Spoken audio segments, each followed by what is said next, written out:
मेरे प्यारे देशवासियों, नमस्कार। आज देव दीपावली का पावन पर्व है।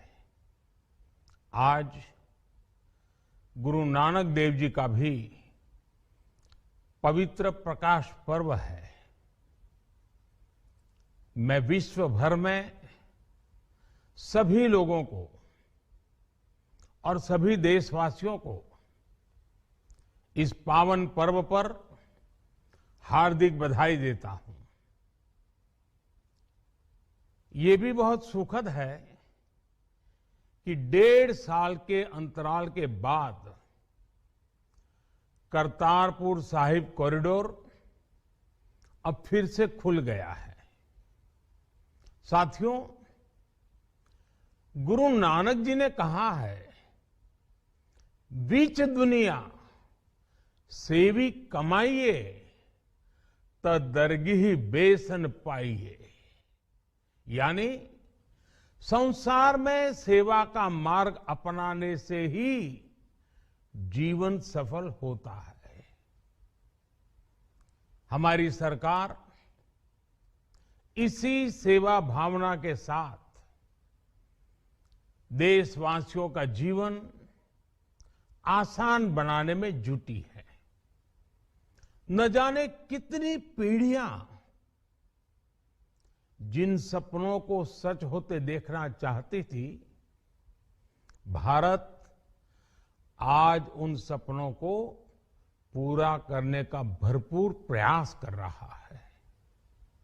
साथियों, अपने 5 दशक के सार्वजनिक जीवन में मैंने किसानों की परेशानियों को, उनकी चुनौतियों को बहुत करीब से देखा है, महसूस किया है। इसलिए जब देश ने मुझे 2014 में प्रधानमंत्री के रूप में सेवा का अवसर दिया, तो हमने कृषि विकास, किसान कल्याण को सर्वोच्च प्राथमिकता दी। साथियों, इस सच्चाई से बहुत लोग अनजान हैं कि देश के 100 में से 80 किसान छोटे किसान हैं। उनके पास 2 हेक्टेयर से भी कम जमीन है। आप कल्पना कर सकते हैं, इन छोटे किसानों की संख्या 10 करोड़ से भी ज्यादा है। उनकी पूरी जिंदगी का आधार यही छोटी सी जमीन का टुकड़ा है। यही उनकी जिंदगी होती है। और इस छोटी सी जमीन के सहारे ही वो अपना और अपने परिवार का गुजारा करते हैं। पीढ़ी दर पीढ़ी परिवारों में होने वाला बंटवारा इस जमीन को और छोटा कर रहा है। इसलिए देश के छोटे किसानों की चुनौतियों को दूर करने के लिए हमने बीज, बीमा, बाजार और बचत, इन सभी पर चौतरफा काम किया।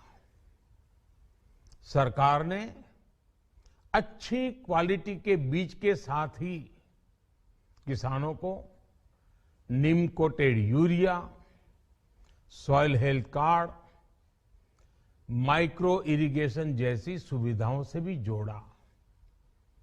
हमने 22 करोड़ सॉइल हेल्थ कार्ड किसानों को दिए और इस वैज्ञानिक अभियान के कारण एग्रीकल्चर प्रोडक्शन भी बढ़ा। साथियों, हमने फसल बीमा योजना को अधिक प्रभावी बनाया। उसके दायरे में ज्यादा किसानों को लाए।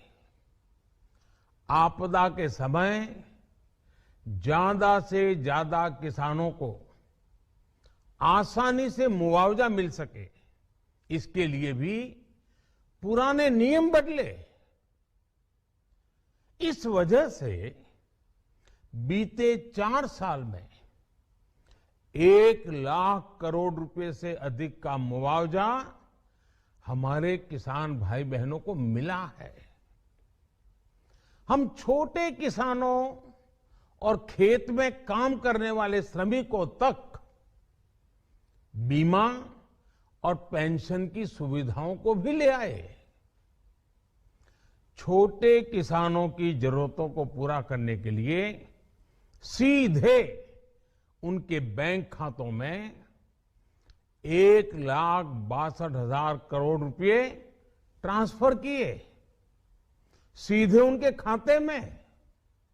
साथियों, किसानों को उनकी मेहनत के बदले उपज की सही कीमत मिले, इसके लिए भी अनेक कदम उठाए गए। देश ने अपने रूरल मार्केट इंफ्रास्ट्रक्चर को मजबूत किया।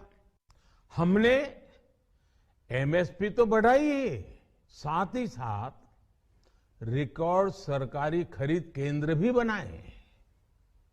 हमारी सरकार द्वारा की गई उपज की खरीद ने पिछले कई दशकों के रिकॉर्ड तोड़ दिए हैं।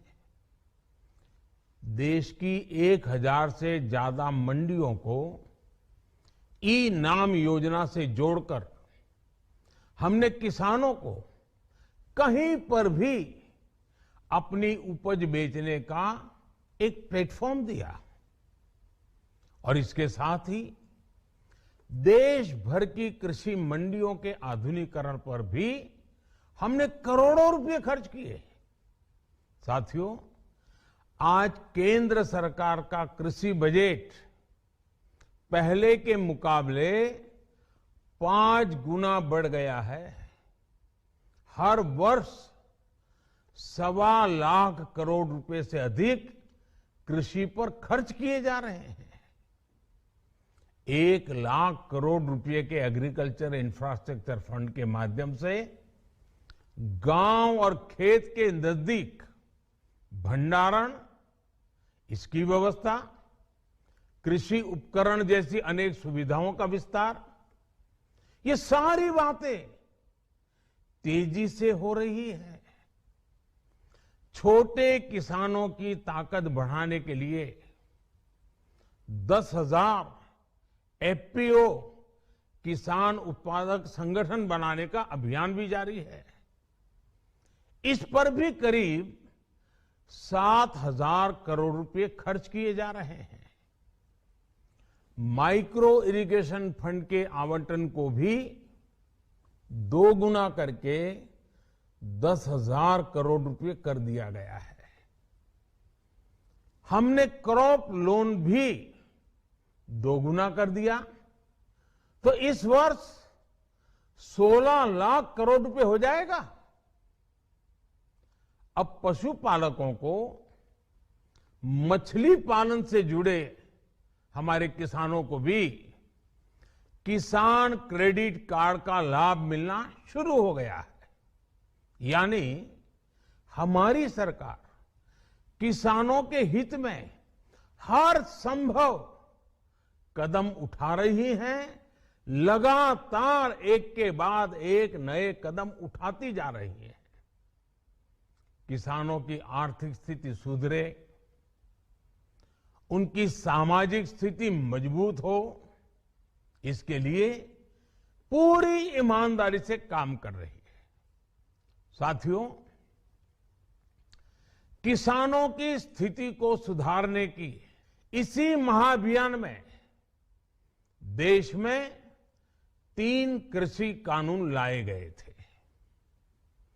मकसद ये था कि देश के किसानों को, खासकर छोटे किसानों को और ताकत मिले, उन्हें अपनी उपज की सही कीमत और उपज बेचने के लिए ज्यादा से ज्यादा विकल्प मिले।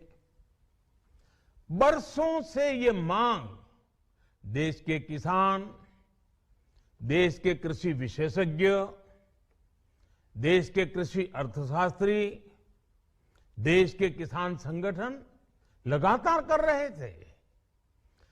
पहले भी कई सरकारों ने